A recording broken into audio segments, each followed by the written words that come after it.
A continuación, invitamos al doctor Pablo Bacel a pronunciar una palabra.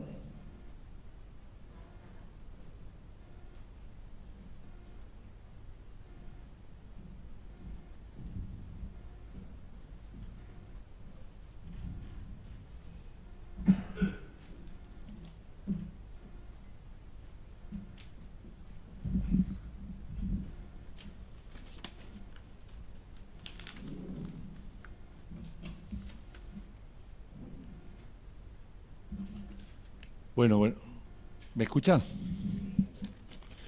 Bueno, buenos días a todos, a todas. Muy agradecido de estar acá en San Juan. Las autoridades del rectorado han hecho todo lo posible para que esta presencia sea multiplicadora y que me lleve hermosos recuerdos de San Juan. Algunos de ellos imborrables, como el temblor de esta mañana. Que por supuesto forma parte ahora de una cuestión inesperada de mi visita. Cuando le contaba esto a mi familia por teléfono, Guillermo, el chofer, me miraba y decía, había sido cobardón el correntino este, ¿no? Pero bueno, muchas gracias, realmente, Analía y todos los que en el día de ayer he conocido y he participado en actividades con ellos, no tengo más que palabras de agradecimiento. Yo preferí plantear esto como una conversación porque mi historia puede ser la de muchos de ustedes.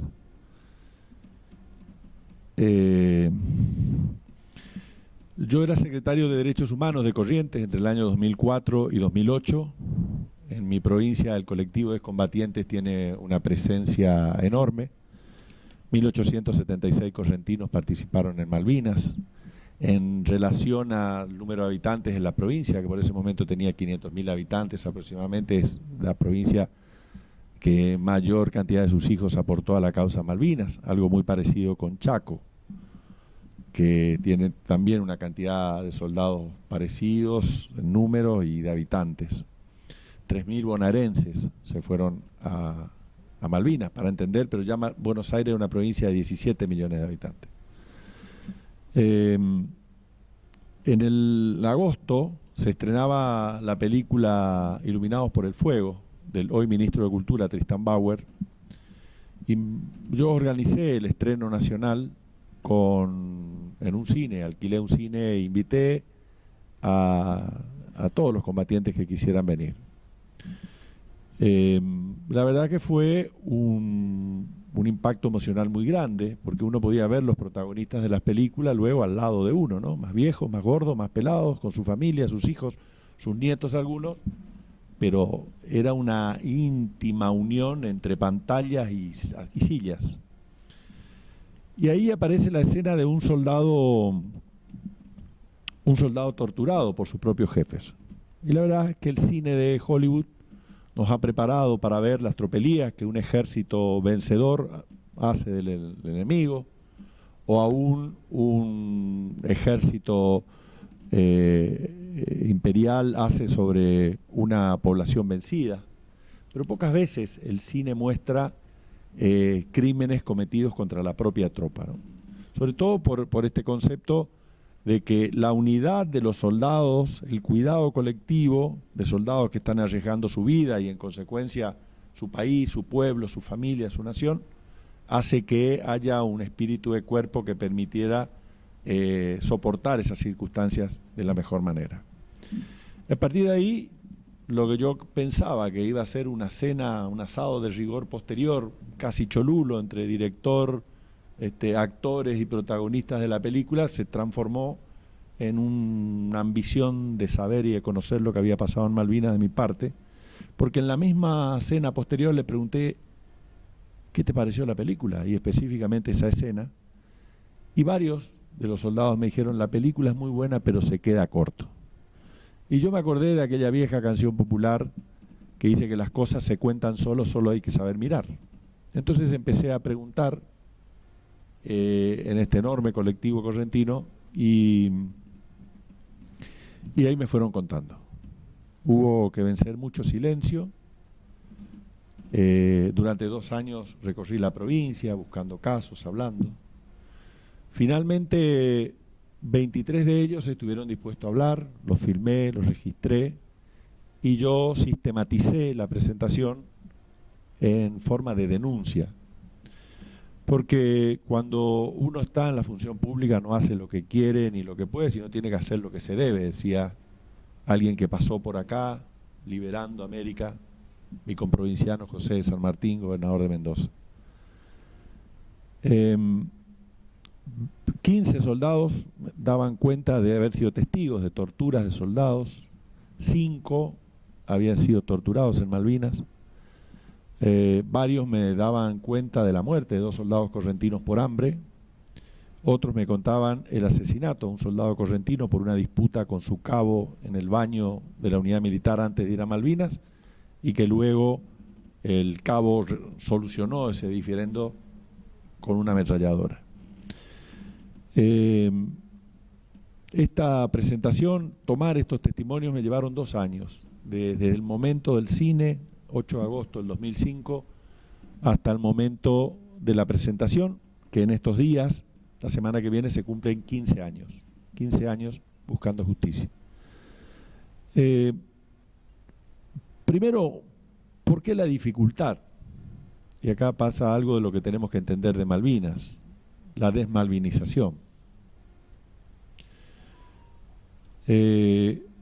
Inmediatamente determinado la guerra, los trajeron al continente, los subieron a colectivos con ventanas cerradas o en camiones, los llevaron a las unidades militares, los soldados de la Marina al Puerto Belgrano, los del Ejército a Campo de Mayo. Todos decían, estábamos en un plan de engorde porque nos hacían comer todos los días y a cada hora. Antes mi investigación, además de estos soldados que murieron de hambre, dio cuenta de que todos los soldados perdieron entre un 30 y un 40% de su peso corporal en un periodo muy extremo de tiempo, porque la recuperación fue el 2 de abril y la derrota el 14 de junio, pero hay tropas que siguieron llegando hasta fines de abril, hasta la fecha de interrupción del puente aéreo entre el continente y las islas. Entonces, en periodo de casi menos de 60 días, el resultado fue fatal para algunos soldados. Entonces, ahí empezó la desmalvinización. Después vamos a hablar de por qué, cómo se plantea la desmalvinización y por qué es tan importante esto.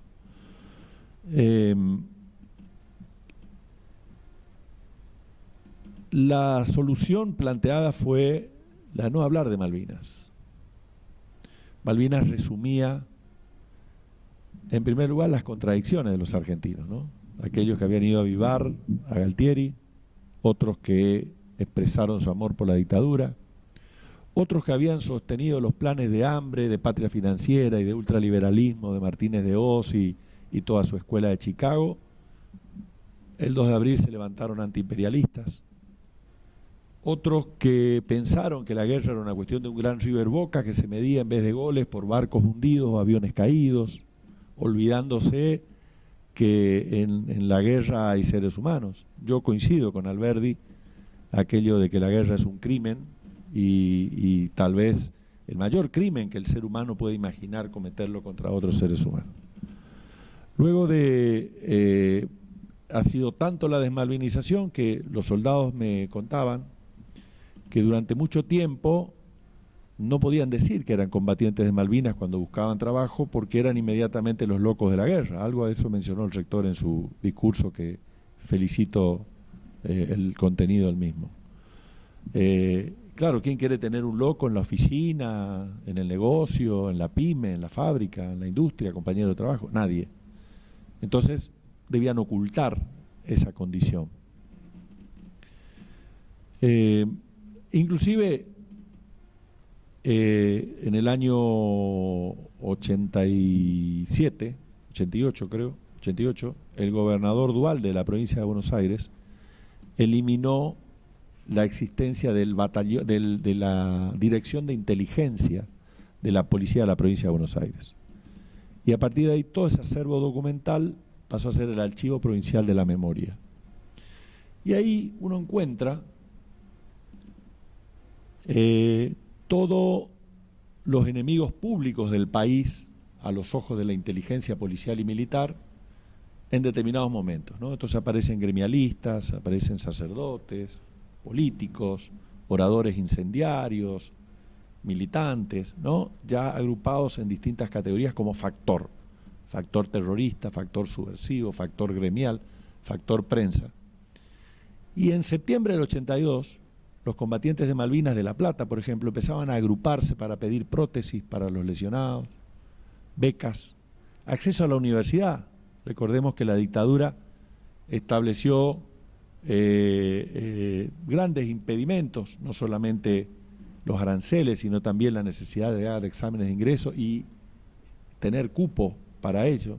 Pedían acceso libre, pedían planes de trabajo en organismos estatales, en empresas estatales, y esas reuniones ya aparecen en el archivo de la Dirección de Inteligencia de la Provincia de Buenos Aires como factor subversivo, ¿no? Los héroes de la patria hasta el 14 de junio, cuando empezaban a organizarse para sostener la causa Malvinas y buscar cuestiones típicamente gremiales, ya eran subversivos para el poder autoritario de la Argentina para septiembre de 1982. En 5 meses, en menos de 5 meses, pasó ese enorme viraje represivo. Luego yo me fui a denunciar porque entendí que los ejes de la política pública de derechos humanos, memoria, verdad y justicia tenían que alcanzar a los combatientes. En ese gran limbo de los 80 y de los 90, los soldados quedaron al margen de la vida nacional. Yo tengo para mí una frase de un gran patriota latinoamericano, Augusto César Sandino, que decía: un soldado que le da toda su tierra sin esperar nada más que un palmo de ella para yacer, merece ser escuchado, comprendido y respetado. Y tengo para mí que no siempre la democracia argentina respetó, escuchó la voz y la palabra de los combatientes de Malvinas. Entonces, por eso también ese lapso de 2 años de tomarme el tiempo para escuchar con total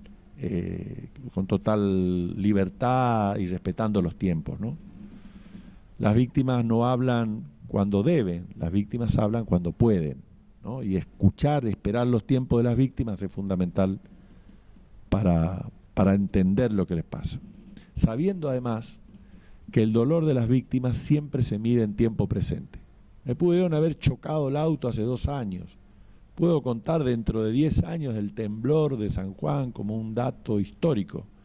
Pero los que sufrieron víctimas de abusos, de violaciones de derechos humanos, cuentan los padecimientos como si estuviera sucediendo en ese exacto momento del relato.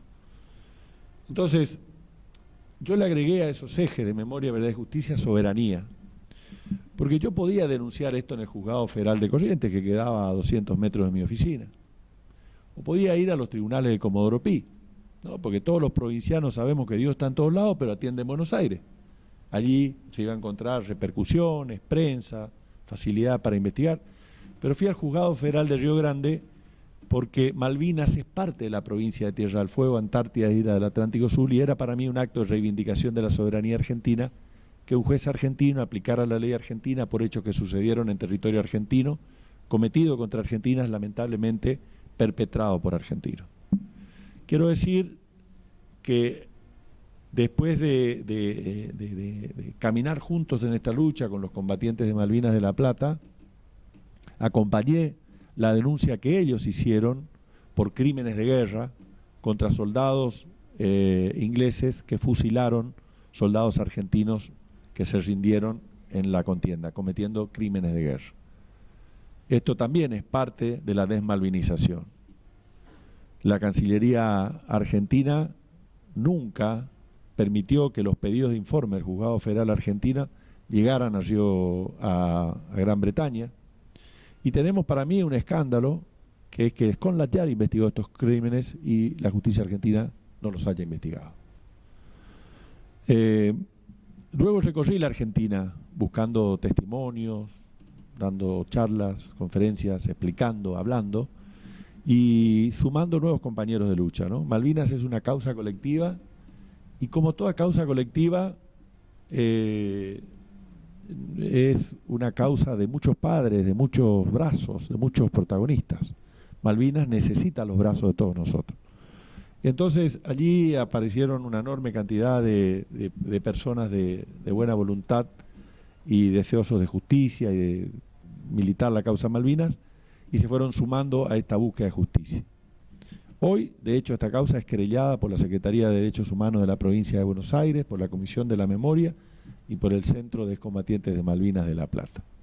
Hoy hay 200 testimonios de esto que se encuentran producidos en el Juzgado Federal de Río Grande. Hay 95 militares imputados hasta antes de ayer. Ayer el fiscal federal de Río Grande imputó a oficiales por torturas por antisemitismo, soldados torturados por su sola condición de judíos, y por abusos sexuales cometidos por cuadros contra algunos soldados. ¿Sí? El número de imputados ha aumentado ayer y seguirá aumentando.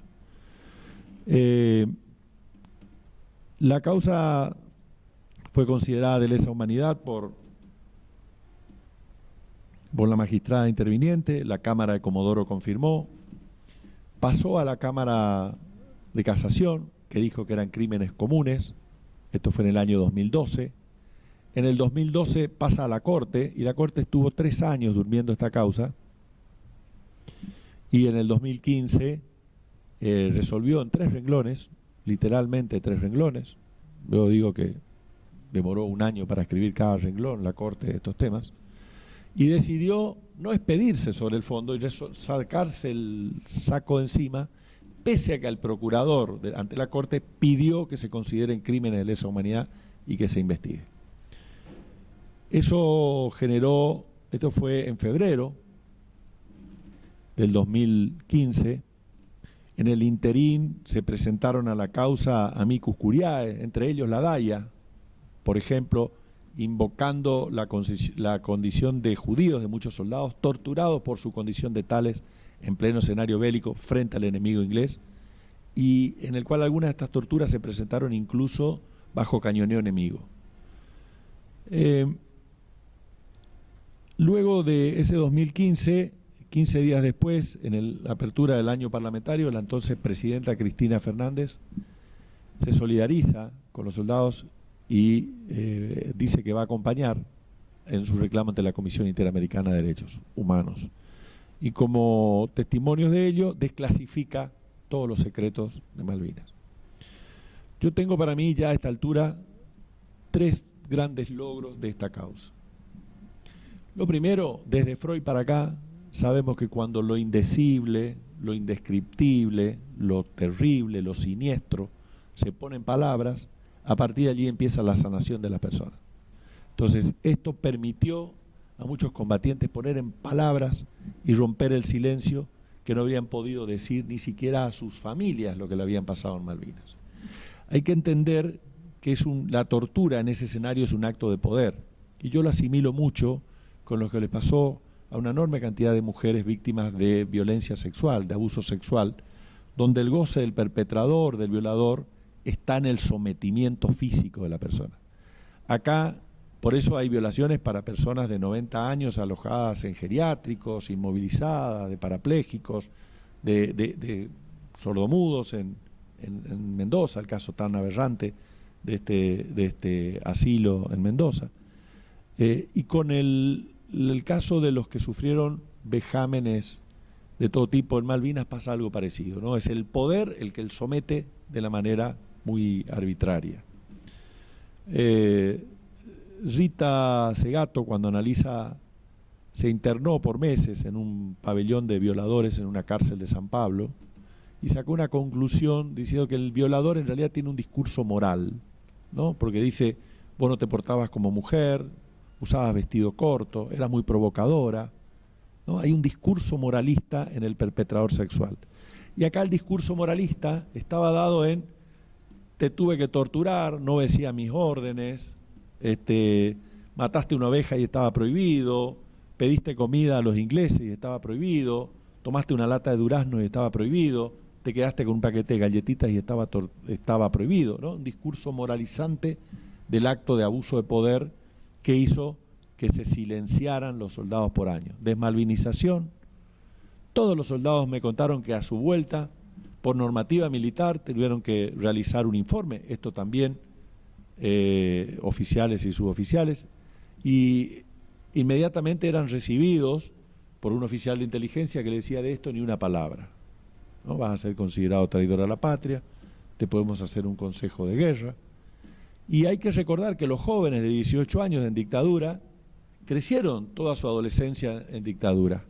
Distinto a un joven de hoy de 18 años que ya lleva 2 generaciones de argentinos viviendo en libertad, que tiene una relación con el poder totalmente distinta a la que teníamos nosotros que cursamos la secundaria en dictadura.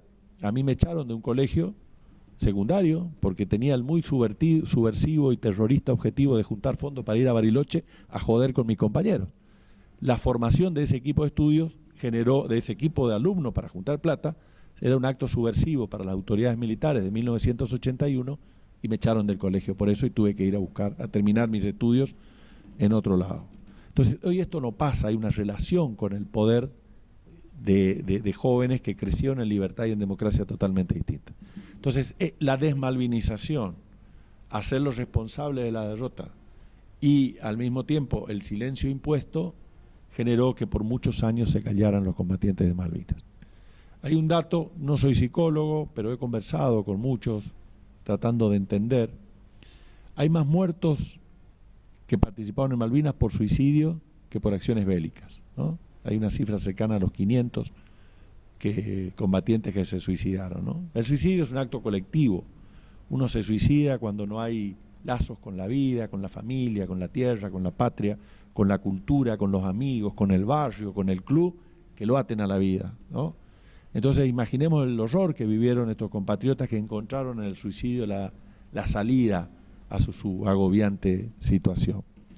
Entonces, uno de los problemas fue que cuando el Estado argentino empezó a ocuparse de su salud, en los 90, un primer acto de reconocimiento a los soldados, la obra social que se les asignó era la del PAMI, que tiene un vademecum prestacional no adecuado, porque estamos hablando de personas de la tercera y cuarta edad, adultos mayores, distinto para un joven que en los 90 tenía 26 años, 27 años. Sus preocupaciones era un pediatra para mi bebé que acaba de nacer, ¿no? La posibilidad de que mi compañera tenga ginecólogo o tenga obstetra, ¿no? Y los problemas de enfermedades mentales no era ni el Alzheimer ni la demencia senil, era el estrés postraumático, ¿no? Entonces, perpetuó, si bien dio alguna solución parcial, perpetuó esta imposibilidad del Estado de atender la situación de los combatientes de Malvinas.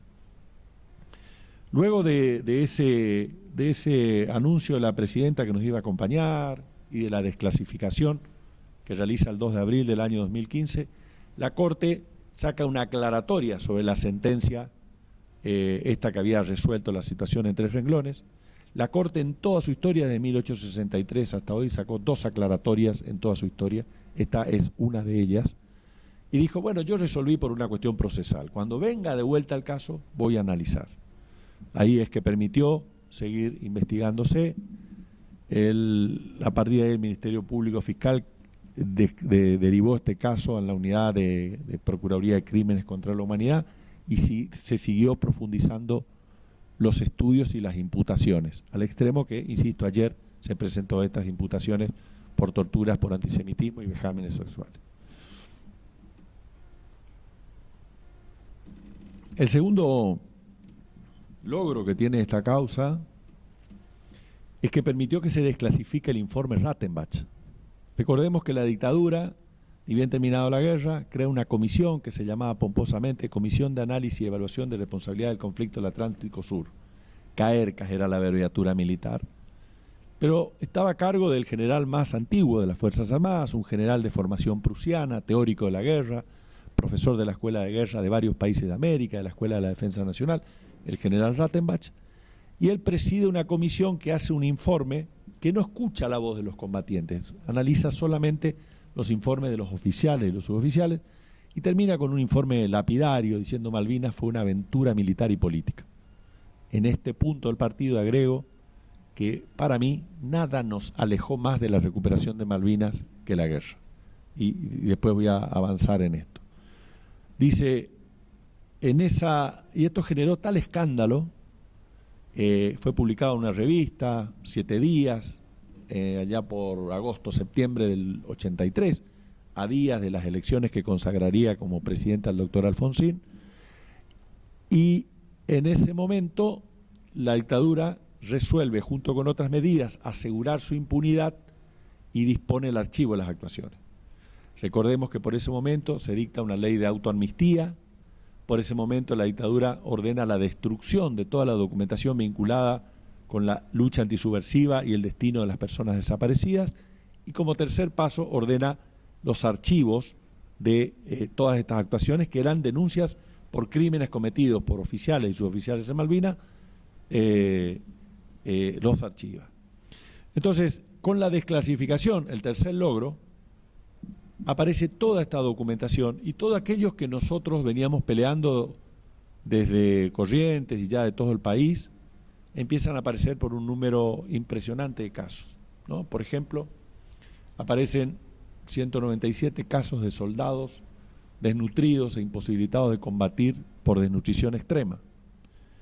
También aparece que no hay ningún oficial desnutrido y ningún suboficial desnutrido, ¿no? Entonces, con desnutrición extrema. Entonces, para mí, la distribución de alimentos no obedece a una consecuencia inequívoca de un bloqueo de una unidad militar donde no le pueden llegar reaprovisionamientos. Muy por el contrario, es fruto de una decisión de distribuir los alimentos de una determinada manera, no como una consecuencia inevitable de la guerra. Todos mis entrevistados me decían, primero comían los oficiales, segundo los suboficiales y luego nosotros. El guiso de fideos con carne comían completo los oficiales, ya el fideo para los suboficiales, y a nosotros nos quedaba el arrocín, dicen, ¿no? Y además hay un episodio que aparece en mi investigación, que es que todos los que combatieron en Malvinas, cuando aparece un cañoneo o un avión, por el sonido se sabe más o menos dónde iba a caer, si iba a caer cerca, si iba a caer lejos. Entonces la alternativa es, decían, pica cerca, entonces a correr, al sálvese quien pueda, o quédate tranquilo, cae lejos. Pero en una de esas ocasiones, los soldados asaltaron las carpas de los suboficiales, los oficiales, para abrir los baúles repletos de comida y comer desesperadamente bajo el cañoneo enemigo, ¿no? Entonces se llama perdido por perdido. Era lo mismo morir de un cañoneo o morir de hambre. Luego, entonces, este es el tercer momento de desclasificación. Y ahí hay un elemento central de la desmalvinización que nosotros estamos rompiendo con este tipo de actos. El 15 de mayo hay un informe del batallón 601 de inteligencia. Todos los 601, comando, artillería, caballería, inteligencia, en la jerga militar quiere decir que dependen directamente del comando en jefe. Entonces, es como quien le hace los insumos necesarios para que el jefe realice dé las órdenes e imparta las órdenes. Y el batallón 601 de inteligencia en su informe dice, ya plantea la derrota. Todavía faltaban 29 días de guerra más y para la inteligencia militar ya estaba el escenario de derrota. Entonces dice, tenemos que evitar que las acciones de los familiares de los caídos en combate y de los veteranos de guerra, con sus acciones públicas, generen conmoción en el frente externo y alteren el frente interno. Lo que estaba diciendo la dictadura es, tenemos que evitar otras madres de Plaza de Mayo, otras abuelas de Plaza de Mayo, u otra comisión de familiares detenidos y desaparecidos por razones políticas, ¿no? Es un fenómeno argentino la aparición en el escenario público y político de los familiares de las víctimas, ¿no? Es profundamente argentino, orgullosamente argentino, ¿no? Cuando yo colaboré con la Comisión de Verdad del Brasil, con la Comisión de Verdad del Paraguay, he estado en muchos lugares y es tremendo escuchar, nosotros acá no tuvimos unas madres de Plaza de Mayo, nosotros acá no tuvimos unas abuelas. Entonces, la dictadura plantea una estrategia comunicacional, que es que se van a hablar de Malvinas solo los altos militares, Por eso uno ve en los programas de televisión, ve generales, coroneles, y todos de hechos heroicos, y vamos a callar las otras voces. Entonces el discurso de desmalvinización hace que uno esté acostumbrado a escuchar Rambos y no a las miserias que toda guerra tiene. Y uno hasta llega a no entender cómo es que se perdió si solamente escuchamos Rambos y solamente escuchamos el desempeño heroico y extraordinario, que así lo fue, de la Fuerza Aérea. ¿Cómo uno no entiende? Porque se le quita el análisis de la guerra en el contexto de la dictadura militar. La guerra de Malvinas no se entiende si uno no lo analiza desde la perspectiva de la dictadura militar. Una dictadura militar que tomó el país con 4.000 millones con 7.000 millones de dólares de deuda externa y lo dejó con 50.000, que cuando tomó la participación de los trabajadores en el PBI era el 50% y cuando lo entregó era del 26%, generó miles de quiebres, fundamentalmente en las economías regionales, con las nuestras del norte, como la de Cuyo, el cierre del proyecto de sustitución de importaciones por la inserción de la Argentina en un esquema de distribución internacional del trabajo distinto, el nacimiento de las fases prácticas junto con Chile de la escuela de Chicago, de las enseñanzas de la Escuela de Chicago, la patria financiera, y estaba desplomándose la economía argentina y había empezado a aparecer la primera marcha de los 25, ¿no? Saúl Ubaldini, las primeras reformas, lo del 30 de marzo. Entonces, no se entiende por qué Galtieri había dicho en un intento amenazante en febrero de ese año: el proceso de reorganización nacional tiene plazos no objetivos y las urnas están bien guardadas. Y nosotros la verdad es que hemos hecho un gran esfuerzo desde la militancia de derechos humanos para sacar la palabra proceso y poder decir dictadura cívico-militar, y hoy hasta le agregamos eclesiástica. Pero yo creo que hay que decir también que se autodenominó proceso de reorganización nacional porque vino a reorganizar este modelo de país expresado claramente por Martínez de Oz en su discurso el 1 de abril, cuando dijo: estas son mis medidas, que tuvo una enorme similitud con medidas que después aplica el doctor Carlos Menem y el ingeniero Mauricio Macri en sus políticas gubernamentales. Entonces, hoy esta causa logró que no existiera secretos para los argentinos la cuestión de Malvinas. Uno puede decidir no enterarse, pero puede enterarse si quiere. Puede ver los informes Rattenbach, puede ver los informes desclasificados y puede escuchar conferencias como estas en un espectáculo, en un ámbito de aula magna como este. Luego, a partir de ahí es que hoy le decía a algunos de los decanos con los que estuve charlando, la gente de ingeniería, le decía: Malvinas tiene mucho que ver con la ingeniería, y me miraban con cara de asombro. Voy a tratar de explicar por qué. Porque mirar Malvinas desde esa perspectiva, uno va incorporando otras cuestiones. Por ejemplo, el Centro de Combatientes de Malvinas, de la mano de un abogado querellante de esta causa. Yo, por razones profesionales, me tuve que retirar de la querella, pero pasó a ser querellante un abogado muy talentoso, que había sido abogado de la familia Tinerman en la causa von Bernix y en la causa Echecolat, en La Plata.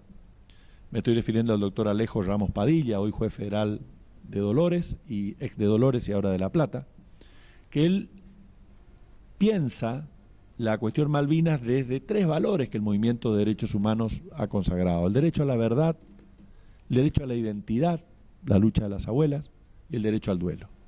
El derecho al duelo, las 3 religiones, los libros sagrados de la humanidad hablan del duelo, ¿no? El derecho de cada persona a decidir del destino final de los restos de sus seres queridos según sus valores, su cosmovisión, su cultura. O la tragedia griega, para los que no son creyentes, ¿no? El diálogo de Antígona con Creonte, ¿no? Aquello de cuando Antígona entierra a su hermana y Creonte le dice: ¿qué hiciste? Y Antígona le dice: es un derecho de los hombres a poder enterrar a nuestros seres queridos, ¿no? Estaba diciendo algo que era derechos humanos sin decirlo. Y el derecho a la identidad, que es de neto cuño argentino, que fue incorporado a los tratados de derechos humanos a partir del artículo 8 de la Convención de los Derechos del Niño. Es un orgullo saber que en las universidades del mundo entero se estudia esto y se dice la cláusula argentina, ¿no? Yo creo que con justicia debería decirse la cláusula de las abuelas de Plaza de Mayo. El derecho a la identidad y el derecho a la verdad. Y esto lo aplica un amparo que plantea en el año 2011, por el cual se pide que Argentina, se obliga al Estado Nacional, en el marco del derecho internacional humanitario, a obtener negociaciones con la Cruz Roja y con Inglaterra, para permitir la identificación de 123 tumbas NN del cementerio de Darwin. Ahí había 123 tumbas que decían, aquí NN, soldado argentino solo conocido por Dios. Y nosotros creíamos que fueron conocidos por alguien más que por Dios. Fueron con una familia, con una cultura, con un amor. Algunos eran rockeros, otros chamameceros, otros tangueros. Seguro tenían familia, hijos, novias, padres. Y eso es la identidad de una persona. Entonces, por eso identidad, duelo, es que se plantea este amparo, y finalmente Inglaterra obviamente no reconoció, ante una política exterior muy malvinera que tenía Néstor y Cristina Kirchner, no aceptó firmar este convenio, y lo hace el 8 de diciembre del 2016 con el ingeniero Macri, con el gobierno. Nosotros celebramos ese acto porque nosotros anteponemos la cuestión humanitaria que las familias tenían, y lo celebramos y lo aplaudimos. Lamentablemente, el gobierno anterior utilizó ese acto humanitario como para presentarlo como canje por el pacto Forador y Duncan, que es un pacto que no pasa por el Congreso de la Nación, pero que significó algo como que marca una hoja de ruta para la Cancillería Argentina. Cuando uno mira Forador y Duncan, 2006, septiembre del 2006, el convenio humanitario fue el 8 de diciembre, 2 meses después, uno se da cuenta que los reclamos históricos de Inglaterra estaban plasmados allí, ¿no? Las partes acuerdan, las partes definen, las partes sostienen. Y cuando se trata de los intereses de la Argentina, la expresión es las partes negociarán, ¿no? No hay que ser el más inteligente de la cuadra. Pasa que una cosa es que las partes acuerdan y otra cosa es las partes negociarán, ¿no? En una cosa es, qué bueno lo conseguís, cantemos el gol, y en otra es, seguir jugando que algún día va a hacer el gol. Entre esas cosas, por ejemplo, Argentina puso a disposición de Gran Bretaña toda la información de pesca que existe en las universidades argentinas a disposición de Gran Bretaña. Ustedes saben que la pesca es algo más que la pesca artesanal, que tiramos una línea, los correntinos la hacemos culturalmente hace siglos, y aparece algo. No, se estudia la salinidad, las temperaturas, las profundidades, las corrientes marinas, las artes son distintas, el tipo de redes, el ancho de redes, la extensión de las redes según la pesca, según la época, si es época de cría, de desove, según todas las cuestiones que tiene la pesca. Bueno, Argentina entregó toda esa información, y a fines del gobierno de Macri se encontraba discutiendo con Gran Bretaña un tratado de regulación de la pesca en el Atlántico Sur, que en los hechos iba a implicar reconocerle el estatus de Estado ribereño a Gran Bretaña, ¿no? Uno puede negociar desde el gobierno de San Juan con el gobierno de Mendoza. No tiene mucho sentido negociar límites con el gobierno de Santa Cruz. Esto es evidente, dicho un ejemplo grosero y burdo. Pero la Cancillería anterior había avanzado en esa dirección. Luego de que se pudiera avanzar, yo creo que la identificación es un logro importante, insisto, más allá de que la finalidad del gobierno de Macri haya sido presentarla como canje. Nosotros decimos lo humanitario no se canjea y la soberanía no se canjea. Entonces, en ese esquema, uno empieza a mirar otras cuestiones de Malvinas que implican violaciones masivas de derechos humanos. Ustedes saben que me ha presentado el orador como militante de derechos humanos, lo soy, tal vez desde aquel episodio de que me echaron de la escuela por organizar a mi compañero para ir a Bariloche de joda. No armar ninguna revolución, pensábamos ir a los boliches, pensábamos la nieve, todo eso, ¿no? Primero que Malvinas, a ver, vuelvo a esto, nada nos alejó más de Malvinas que la guerra. Fines de los 60, los 70 hay una enorme cantidad de documentos oficiales ingleses que hablan de lo costoso que implica mantener Malvinas. Malvinas hasta ese momento era una especie de colonia agropastoril cuya única utilidad económica era la cría de ovejas. Viene en los 60 el extraordinario alegato de la Cancillería de Arturo Illia, el alegato Ruda, que logra que Naciones Unidas reconozca la situación colonial de Malvinas y ordene a las naciones a empezar procesos de descolonización. Durante la presidencia, la tercera presidencia del general Perón, avanzó a niveles de papers, una denominación, ustedes saben que la diplomacia antes usaba el francés, ahora usa el inglés, y paper es una cosa de borrador de trabajo, ¿no? Cuando se sentaban las partes y establecían primeros trazos gruesos de lo que iba a implicar un proceso de transferencia de soberanía con un régimen especial para los pobladores, muy similar a lo que Inglaterra y China celebraron para Hong Kong, y en la línea y en la tónica de lo que plantea la cláusula transitoria primera de la Constitución Nacional, ¿no? Un proceso en el cual se admite incluso un régimen especial para obtener la recuperación de las Islas Malvinas. Bueno, la muerte de Perón terminó con ese proceso y la dictadura logra avanzar en un proceso de negociación con Gran Bretaña que se había dado en 2 rondas de negociaciones. En el mismo 1982, bajo el paraguas y el auspicio de Naciones Unidas en Nueva York, se dio una ronda de negociaciones sin conclusiones, ¿no? La diplomacia, si hay algo que hay que tener en diplomacia, es paciencia y más paciencia, ¿no? Y una segunda ronda de negociaciones fue en marzo, en el momento que estaba estallando el conflicto en las Georgias, antes, y esto es parte del proceso de descolonización que nos debemos, cuando cedemos automáticamente toda la nomenclatura y la toponimia de los lugares a los ingleses y dejamos de pensar que las Islas Georgias eran las Islas San Pedro, ¿no?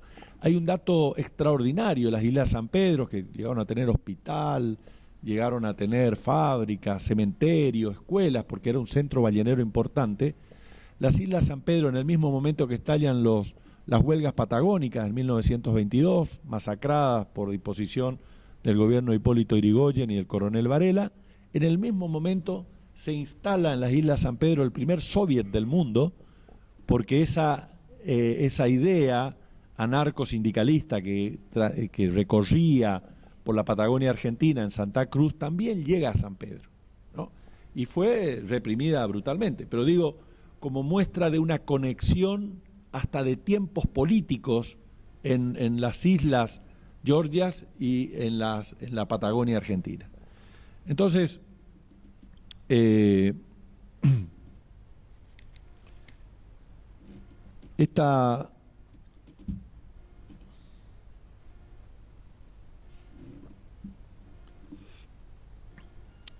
esta cuestión de Perón luego avanza con las negociaciones en Nueva York. Y les pido que pensemos un segundito cómo era la vida cotidiana del habitante de Malvinas el 1 de abril de 1982, o hasta el 1 de abril. Vivía de la cría de ovejas, vendía toda una empresa, la FIC, la Falkland Island Company, y le compraba toda la empresa. Tenía escuela bilingüe pagada por el Estado argentino, tenía un aeropuerto construido por el Estado argentino, aviones, conexión aérea por líneas aéreas del Estado, la ADE, una empresa, la línea aérea de la Fuerza Aérea. El operador de la torre era un brigadier, un alto militar de la Fuerza Aérea. De hecho, los colaboradores directos que Menéndez arma con su equipo cuando le dan la decisión de que iba a ser el gobernador de Malvinas, junta a todos los integrantes de la Fuerza Aérea que habían estado en Malvinas años anteriores. La conexión sanitaria era por los aviones del ADE a Río Gallegos y Comodoro Rivadavia. El correo era la vieja Encotel y el teléfono era la vieja Entel. Es decir, que había una presencia cotidiana del Estado argentino, que había, el gas era de gas del Estado y el combustible era de YPF. Había una presencia de la Argentina que con mucha inteligencia estaba diseñando una cuestión de instalación de la realidad argentina que iba a llevar inevitablemente a lo que ya los diplomáticos estaban negociando en el contexto de la situación colonial. Claro, pero un gran publicista argentino, Puig, dice que lo único constante de las relaciones exteriores argentinas es su inconstancia, ¿no? Y esto es muy claro, cuando uno mira la política exterior, un gobierno marcha en este sentido, e inmediatamente el siguiente marcha en este otro sentido, y el otro marcha para allá. Bueno, así es imposible plantearse una estrategia de largo plazo que plantee la recuperación de Malvinas. Y no se alejó porque eso permitió, primero, consolidar un gobierno ultraliberal que modelizó el mundo con un esquema Reagan-Thatcher, consolidar, permitió reforzar la importancia estratégica que tenía más allá de los costos económicos. Malvinas es hoy una base militar, es el territorio más militarizado del mundo en la relación población militar-población civil.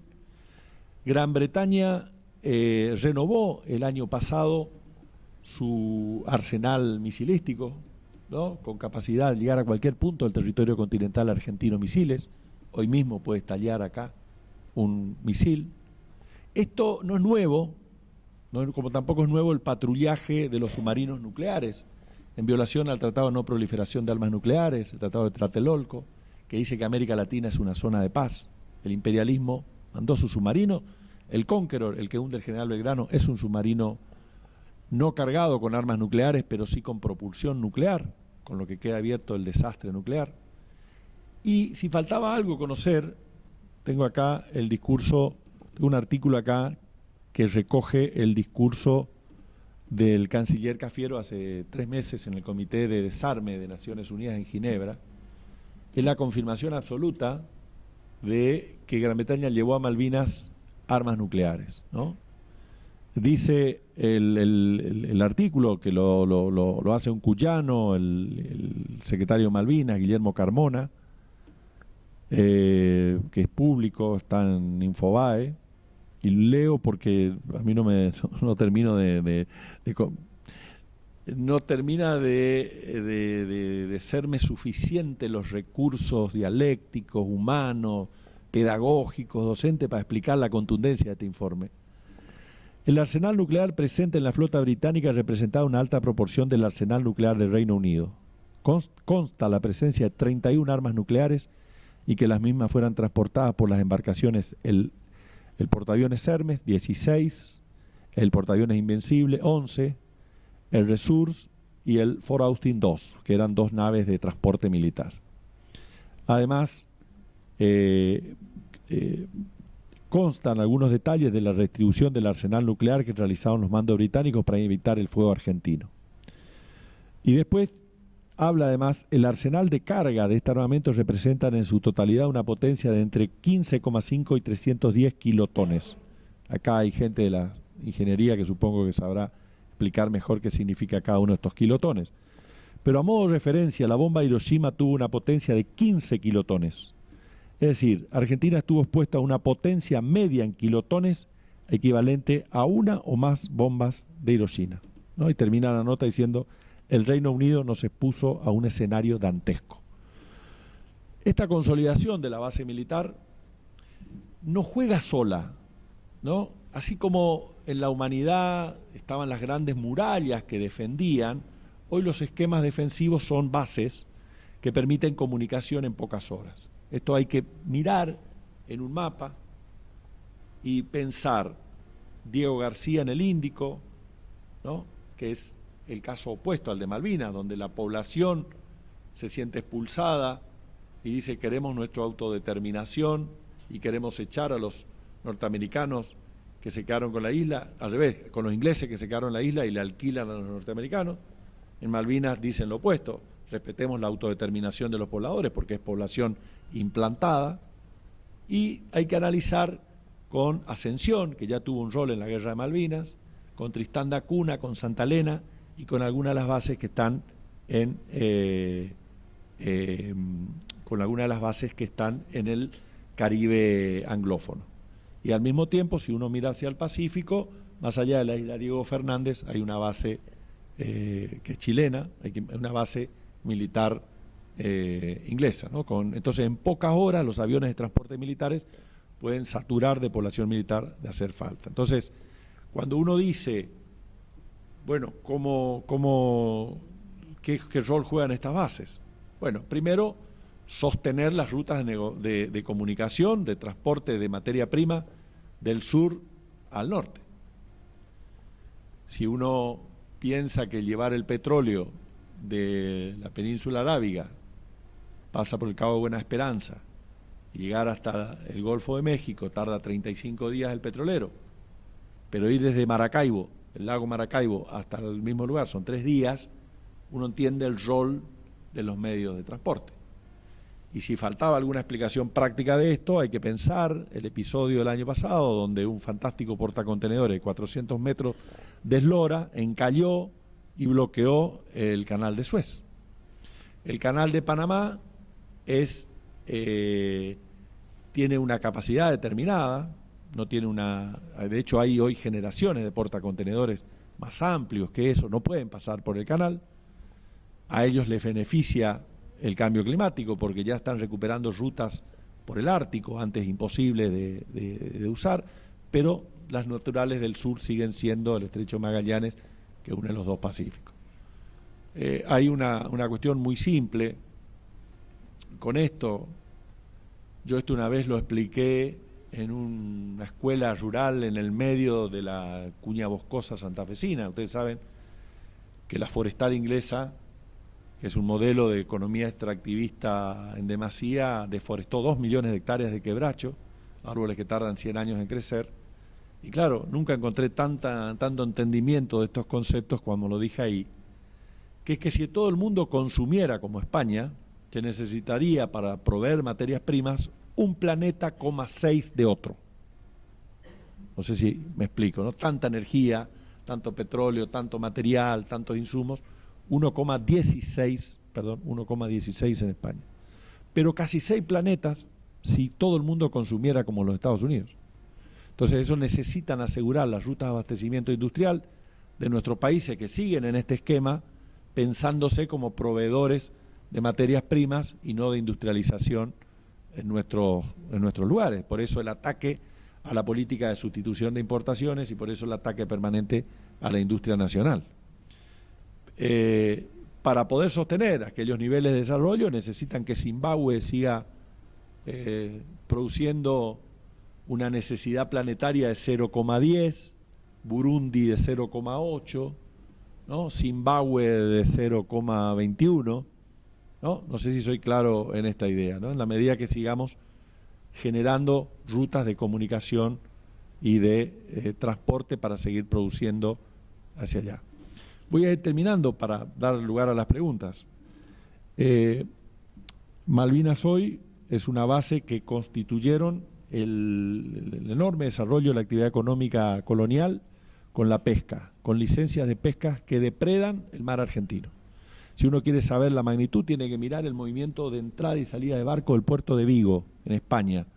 Cuando uno mira hacia dónde van los barcos, dice Malvinas, Malvinas, Malvinas, Malvinas, pescadero Malvinas, Malvinas, Malvinas, ¿no?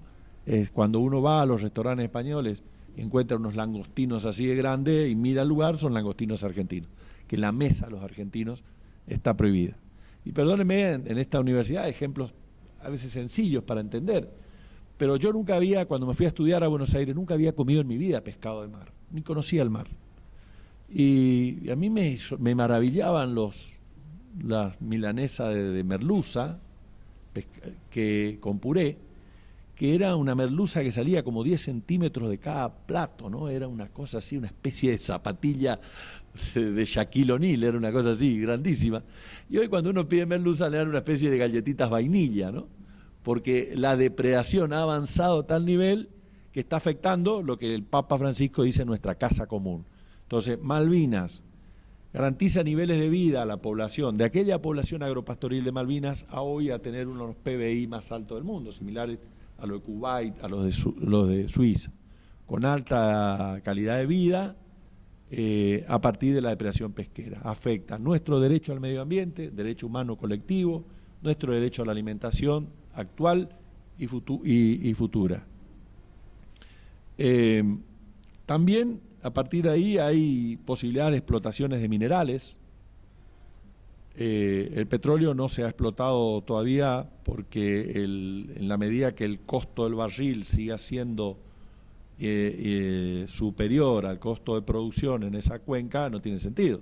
Pero ya vimos que con la guerra Ucrania-Rusa ha subido el costo del barril y vaya uno a saber hasta cuánto va a llegar y vaya a saber cuándo va a empezar a ser rentable en términos económicos la explotación petrolera en la cuenca Malvinas. Antártida, nuestra Antártida, no hay ningún otro país en la Tierra que tenga tanta presencia antártica como la Argentina. Desde 1904 hay una base en las Islas Orcas del Sur que Argentina instaló una estafeta.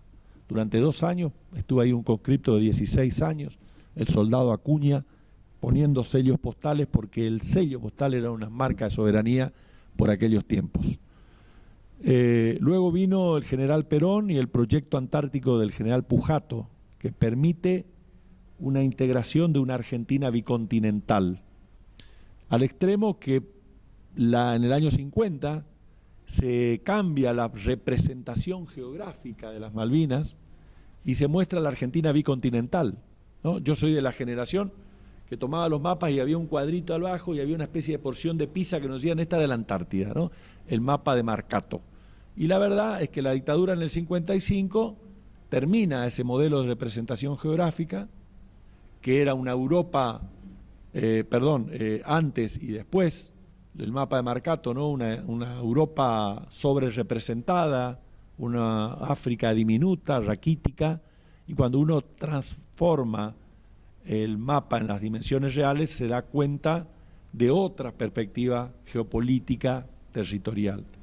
Entonces, la Antártida, Perón y Pujato lo vieron con absoluta claridad, es no solamente más que hielo, es la reserva de agua potable más importante del mundo.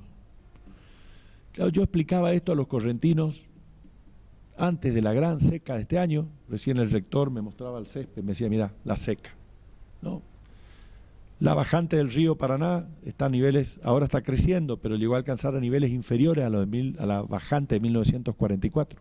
Hace meses que no llovía y ahí está una corriente incendiada con toda su fauna destruida por los cambios climáticos. Bueno, el agua cobra otro valor, ¿no? Cobra otra entidad a partir de esa catástrofe natural.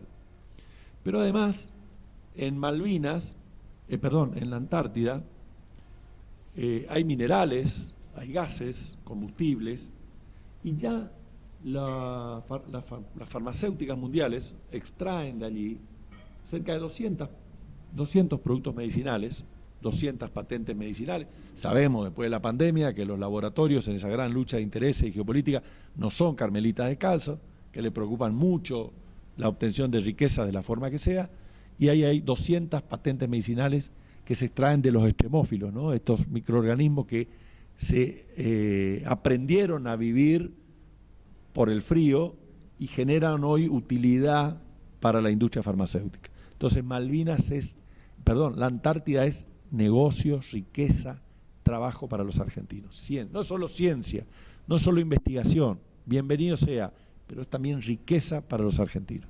Y hoy tenemos que en Malvinas se encuentra construyendo el imperio un enorme puerto que le va a permitir el salto hacia la Antártida al vencimiento del Tratado Antártico.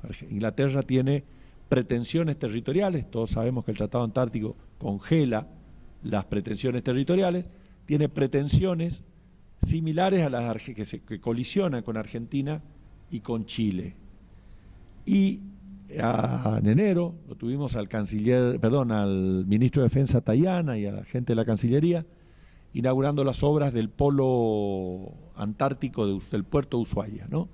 Porque eso plantea una gran necesidad de infraestructura y todos sabemos que hay una enorme cantidad de pueblos del mundo que han progresado a partir del cambio de la infraestructura de transporte que ofrecen.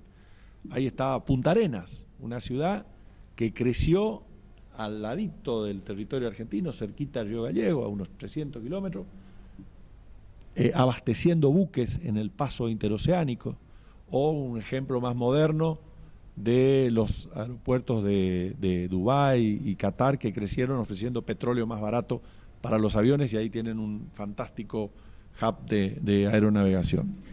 Entonces, Malvinas está construyendo un puerto que va a permitir dar el salto antártico con facilidades. De hecho, hay un episodio reciente que tuvo mucha trascendencia de un avión de Lufthansa que aterriza en el aeropuerto de Malvinas con científicos para la campaña antártica de verano. Bueno, eso iban generalmente a Ushuaia. Entonces Malvinas empieza ya a ser un polo no solamente depredando recursos argentinos, sino compitiendo con recursos argentinos. Yo no quiero extender más esto, prefiero en todo caso abrir algunas preguntas, pero yo empecé con una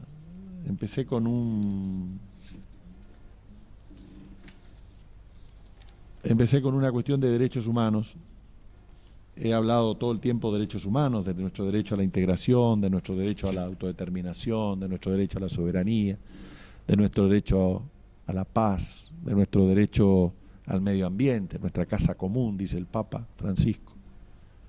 Y a veces los poetas tienen la posibilidad de explicarnos con pocas palabras lo que a nosotros que nos sobran las palabras y nos sobra la pasión para tratar de explicar estas cosas, a la cual pido y agradezco la paciencia de todos ustedes para estar en este momento ya pensando en los canelones, pensando en el bife, en la milanesa. Le agradezco enormemente. Pero encontré cuando estaba trabajando, cuando empecé a trabajar, leí este poema de Rodolfo Braselli, que con el permiso de ustedes se llama Cruz del Sur, Cruz en el Sur. Dice: de espaldas solo, de cara a todo el cielo, aquí estoy. Me han crucificado en la tierra, mamá, y tengo frío. Sol, ¿hubo alguna vez? Sin semblante, sin salida, el pavor negó mi corazón. Me duele tanto el aire. ¿Cómo era respirar, mamá? Y esta noche, qué oscura se ha vuelto la noche, sin una estrella, sin el lucero, sin un pedacito de luna. Ay, si mañana va a ser como hoy, no me despiertes, mamá. La noche y la intemperie continúan implacables. ¿Estás ahí? ¿Dónde estás? Nadie, nada. Te estoy llamando, alarido, no me responde tu aliento. Pobrecita mamá, pronto te dirán madre. Ay, madre, madre, ¿por qué me has abandonado? Hijo, hijito, ya vuelvo. He salido a buscar a la patria. No vayas, madre, no vayas, detente. A la patria la han saqueado. ¿Los saqueadores, hijo? ¿Quiénes son? Son ellos, los que inflando el pecho y alzando el mentón miran los desfiles desde el palco, los bien comidos, los bien abrigados, los mal paridos, los que nunca se rozaron el honor, los que eructan el grito sagrado. Son ellos, mamá, los siempre ilesos. Al estaqueado contra la tierra tan crucificado, ahora el cielo lo mira desde muy arriba. Pero no se baja al cielo, se queda en el cielo, indiferente o estupefacto, aterrado o acielado. ¿Y Dios? Dios no puede ver lo que no ve, y entonces se tapa la mirada, se tapa el error. Dios mío, gime Dios. Silencio y sur, y cruz del sur, y cruz en el sur. La escandalosa impunidad de la nieve. Damas y caballeros, aquí no ha pasado nada, como siempre. Y yo siempre me permito reemplazar la expresión final del poeta para decir aquí ha pasado mucho. Porque estamos en una universidad pública pensando Malvinas, homenajeando a los que dieron la vida por Malvinas, soñando con una Argentina libre, soñando con una Argentina justa, soñando con una Argentina soberana, soñando con la industria nacional, con estudiantes argentinos que inunden nuestras Islas Malvinas, nuestra Antártida y todo el país, porque creo que el verbo en este tiempo es malvinizar. Malvinizar, habrán visto ustedes, no es prepararse para la guerra. Nada nos alejó más de la Malvinas que la guerra. Malvinizarse es exigir de nuestros políticos, nuestros diplomáticos, nuestros legisladores, una coherencia en la defensa del interés nacional y además algo muy sencillo que puede ser la historia de cada uno de nosotros. Nadie ama lo que no conoce. Tan sencillo como eso. Si no conocemos Malvinas, no podemos exigirle a nadie pasión por Malvinas. Alfredo Palacio, siendo diputado, promovió una ley que implicó la introducción en todo el sistema escolar argentino del libro Paul Groussac, que eran los derechos argentinos sobre Malvinas, ¿no? Paul Groussac lo hizo en francés, era francés, director de la Biblioteca Nacional, y en homenaje a la Argentina escribió sobre los derechos argentinos en las Islas Malvinas. La difusión de ese material en las escuelas sostuvo la escuela pública, hizo que la escuela pública sostuviera Malvinas. No tengo ninguna duda que hoy la decisión de recuperar la soberanía, de luchar por la ciencia nacional, los satélites nacionales, las boyas que miden la salinidad de los mares y preparan los mejores artefactos de pesca, tienen que surgir de la Universidad Nacional. Por eso es un enorme orgullo para mí hoy estar pensando con ustedes desde la Universidad Nacional de San Juan. Muchas gracias.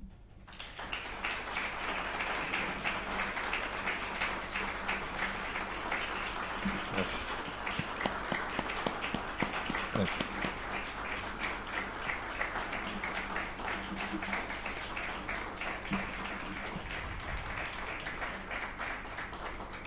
Si no le avisaron que los canelones se enfrían y hay alguna pregunta y podemos contestar con mucho gusto. Si no, vamos por los canelones.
Voy a contestar esa y después propongo dejar porque no quiero que me odien por lo de los canelones, decía.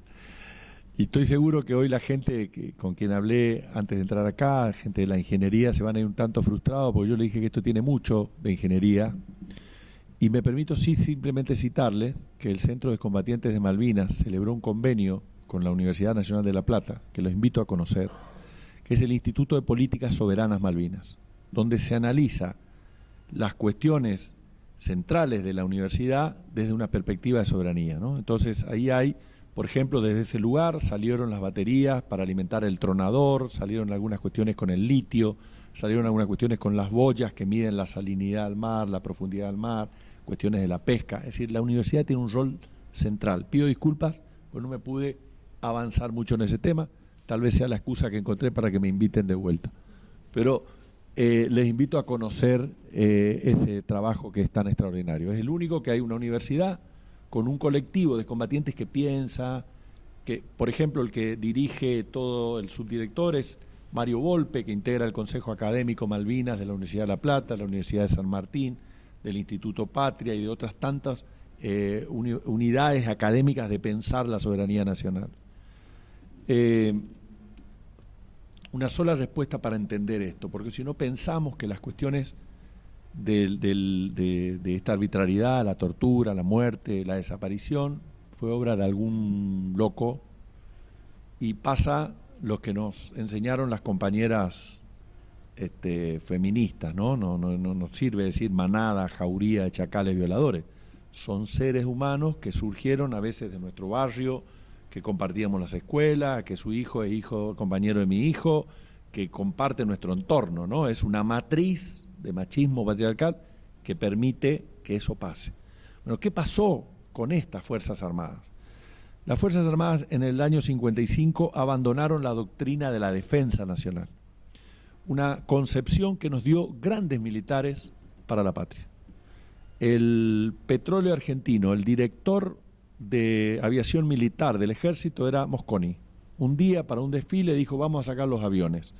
Y la Texaco le dijo, no, porque el ejército está atrasado con la factura.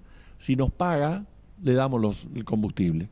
Entonces Mosconi dijo, no, esto es imposible pensar un país que se pueda defender con aviones si no tiene combustible. Y ahí está el desarrollo de una YPF al servicio del desarrollo nacional. Hasta hay pueblos YPFianos, ¿no?, que recuerdan esa enorme etapa de YPF como motor del desarrollo argentino. El general Mosconi plantea que el acero, la madre de todas las industrias, la madre de toda la construcción, no se puede combatir sin acero para tanques, cañones, barcos, ¿no?, astilleros. Entonces plantea el desarrollo del modelo YPFiano desde Zapla hasta lo que después fue Somisa en San Nicolás. Perón, que pensaba esta idea de pueblo en armas, dice no se podía combatir con un pueblo enfermo o con un pueblo inculto. Y ahí está el enorme desarrollo en establecimientos educativos, la universidad obrera, la gratuidad de la universidad del general Perón, que generó un salto cuantitativo enorme en materia de accesibilidad al derecho a la educación. Y también está el proyecto del más grande sanitarista de América Latina, don Ramón Carrillo, que decía, frente a la pobreza, al hambre, a la desesperación de los pueblos, los virus como productores de enfermedad son unas pobres causas, ¿no? Entonces, no podía un pueblo enfermo, desnutrido, triste, ¿no?, defenderse. Entonces, esta idea nos dio... y ahí pensamos en un modelo de sustitución de importaciones, de desarrollo, de 40 fábricas militares que producían desde fusiles hasta pólvora, hasta uniforme, pasando por abrigos, botas, recogiendo la esperanza del gobernador de Cuyo, San Martín, cuando para poder cruzar la cordillera hasta armó la fábrica de alcohol y de botas y de uniformes y volvió las campanas los volvió cañonazos con la mano y la dirección de Fray Luis Beltrán. Entonces, esta es la idea de la defensa nacional. Un pueblo, un ejército armado por el pueblo que defiende a ese pueblo de las invasiones extranjeras. En el 55 estaba muy cerca el fracaso francés en Indochina, ¿no? Un ejército imperial de siglos con una cultura militar que dio un Napoleón, es derrotado por campesinos, por mucamas, por prostitutas, por choferes, por vagabundos, es derrotado en las calles. Eso fue una humillación tremenda. Inmediatamente viene lo de Argelia, donde pasó lo mismo. Francia allí empieza, diagrama al país, hace cuadriculados y establece la tortura como arma de obtener información y cambia el esquema de intervención militar para hacer una fuerza de ocupación de un ejército en un país. Las Fuerzas Armadas Argentinas tomaron ese modelo con la enseñanza de Estados Unidos, cargado con la confrontación que no era nuestra, este-oeste, una lucha anticomunista impulsada por Estados Unidos, y las Fuerzas Armadas pasan a ser fuerza de ocupación de su propio pueblo. Esto lo dice Rattenbach, y esto lo dicen una enorme cantidad de informes de las fuerzas, de los militares que combatieron en Malvinas, cuando dicen, no estábamos preparados, lo dicen de puño y letra, no estábamos preparados para la guerra convencional, nos prepararon para la guerra antisubversiva. Entonces es muy distinto para Alfredo Astiz pegarle un balazo en la espalda a Dagmar Hagelin, de 16 años que se iba corriendo, o subirla en un avión a Leonie Duquet y a Alice Domon y tirarla al mar, que confrontar frente al enemigo tradicional, y por eso se rinde sin tirar un tiro y sin sufrir un rasguño, ¿no? Entonces, porque no estaban preparados para eso, estaban preparados para la tortura, la obtención de informaciones, el abuso, el desprecio por la vida, el desprecio por la dignidad humana, ¿no? Y la rapiña, ¿no? Vos haces el gesto universalmente conocido de me quedo con esto, ¿no? Entonces, también para eso. Esto también se vio en Malvinas. Entonces, por ejemplo, estuve haciendo el prólogo, terminé antes de venir acá, de un libro sobre los días de la guerra, y ahí estuve repasando los números del Fondo Patriótico, los kilos de oro que se donaron y los que se perdieron, que no se sabe dónde están, ¿no? Las joyas, y hay casos notorios, ¿no? Mirta Legrand, Pierina D'Aliesi, una gran amiga de Eva Perón, que donó su joya, no se sabe dónde están, y así una serie pero kilos de oro, ¿no? Entonces, esa es la diferencia. Unas Fuerzas Armadas al servicio de la soberanía nacional con el esquema de la defensa nacional, y unas Fuerzas Armadas como fuerza de ocupación de su propio pueblo, ¿no? Entonces, y termino con esto, nosotros decimos, más allá del disgusto que esto les produce a algunos, incluso a algunos soldados en Malvinas que rechazan profundamente esto que yo he venido a contarles a los sanjuaninos. Yo no niego la realidad, sé que mis posturas no son aceptadas unánimemente por el colectivo de combatientes Malvinas. He pasado por insultos, he pasado por amenazas, he pasado por agravios, no me importa, seguiré adelante, pero lo que quiero decir es que la mejor oportunidad para las Fuerzas Armadas para separar la paja del trigo es esta investigación. Hubo una enorme cantidad de militares que cumplieron su tarea con patriotismo y con profesionalismo. Otros deshonraron el uniforme de San Martín. Es hora que los argentinos, así como buscamos la verdad y somos un modelo en el mundo en el búsqueda de verdad y justicia, hagamos verdad y justicia con Malvinas, que es la única manera de que los oficiales que cumplieron con patriotismo, insisto, y honraron el uniforme de San Martín, puedan hacerlo con orgullo y puedan ellos mismos marcar a aquellos traidores, a aquellos cobardes, aquellos que no estuvieron a la altura de las circunstancias y mucho menos no estuvieron a la altura del coraje de los soldados que a veces mal vestidos, como mis compatriotas que vinieron de 35 grados y llegaron a temperatura de 3 grados bajo cero con la misma ropa, 74 días en las islas, con humedad, con pozo de zorro. Es hora que nosotros estemos a la altura de ese coraje y podamos decir con verdad y con patriotismo que hay que malvinizar, que ese es el verbo, y que hay que conocer Malvinas porque nadie ama lo que no conoce. Ahora sí, muchas gracias.